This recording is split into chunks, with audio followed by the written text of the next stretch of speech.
अस्सलाम वालेकुम क्लास। उम्मीद करती हूँ कि आप सब खैरियत से होंगे। आज हम चैप्टर नंबर 5 स्टार्ट करने जा रहे हैं जिसका नाम है इंट्रोडक्शन टू माइक्रोसॉफ्ट एक्सेस। ये माइक्रोसॉफ्ट एक्सेस के बारे में इसको MS एक्सेस भी कहा जाता है। MS एक्सेस माइक्रोसॉफ्ट एक्सेस यानी कि आप ने अभी तक चैप्टर नंबर 4 में देखा कि डेटाबेस क्या होता है, उसको किस तरह से बनाते हैं, किस तरह से यूज़ करते हैं।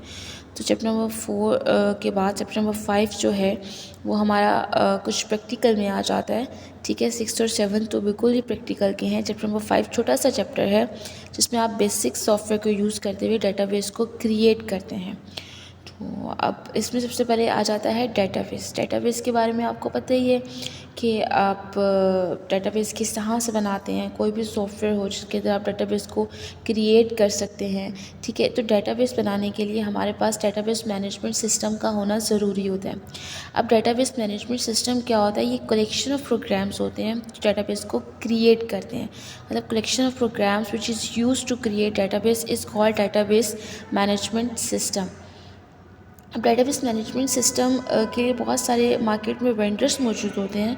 वेंडर्स कहते हैं बेचने वाला, कोई कंपनी, कोई इदारा या कोई ऑर्गेनाइजेशन जिन्होंने डेटाबेस के सॉफ्टवेयर बनाए होते हैं जिनके ऊपर हम डेटाबेस को क्रिएट करते हैं। ठीक है, जिन्हें हम डेटाबेस मैनेजमेंट सिस्टम कहते हैं।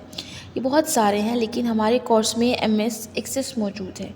तो चैप्टर नंबर 4 तक डेटाबेस में हम एक थ्योरेटिकल पढ़ते रहे हैं कि हम डेटाबेस को कैसे क्रिएट करते हैं, उसको नॉर्मलाइज कैसे करते हैं, की कैसे बनाते हैं, प्राइमरी की क्या होती है, डेटाबेस की कंसिस्टेंसी, एफिशिएंसी किस तरह से मैनेज करते हैं, रेफरेंशियल इंटेग्रिटी क्या होती है।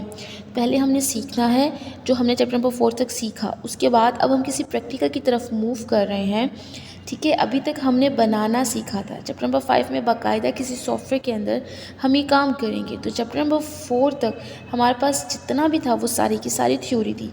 तो डेटाबेस एक्चुअली बनता कैसे है, कोई भी सॉफ्टवेयर जिसके अंदर हमें काम करना आना चाहिए। मेन चीज़ है कि हमें काम का पता हो ताकि हम लोग काम को कर सकें। अब एक शख्स है, उसको अगर कहा जाए कि तुमने ऐसे लिखना है, उसके सामने आप जितने मर्जी टेक्स्ट एडिटर खोल कर रख दें वो काम नहीं कर सकेगा जब तक उसको ऐसे ही लिखना नहीं आएगा।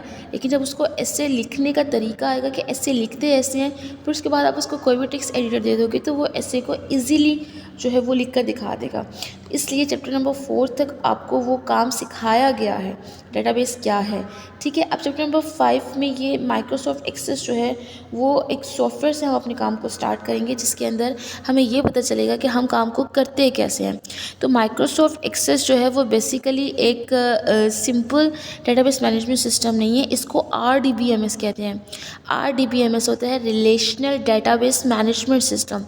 ये जो रिलेशनल का वर्ड होता है ना, इस रिलेशनल का मतलब होता है कि through which we can create relationship between tables. हम इसके अंदर टेबल्स को लिंक कर सकते हैं, टेबल्स के दरमियान ताल्लुक़ कायम कर सकते हैं, उनके दरमियान रिलेशनशिप बता सकते हैं। तो अब मैं इसका आपको थोड़ा सा इंट्रोडक्शन बताऊंगी इंशाल्लाह नेक्स्ट लेक्चर में कि माइक्रोसॉफ्ट एक्सेस है क्या। ठीक है, उसके एडवांटेजेस क्या हैं, उसको हम किस तरह से यूज़ करते हैं। तो अभी तक आपको जितना इसका थोड़ा सा बताया है, उम्मीद करती हूँ कि समझ आ गया होगा।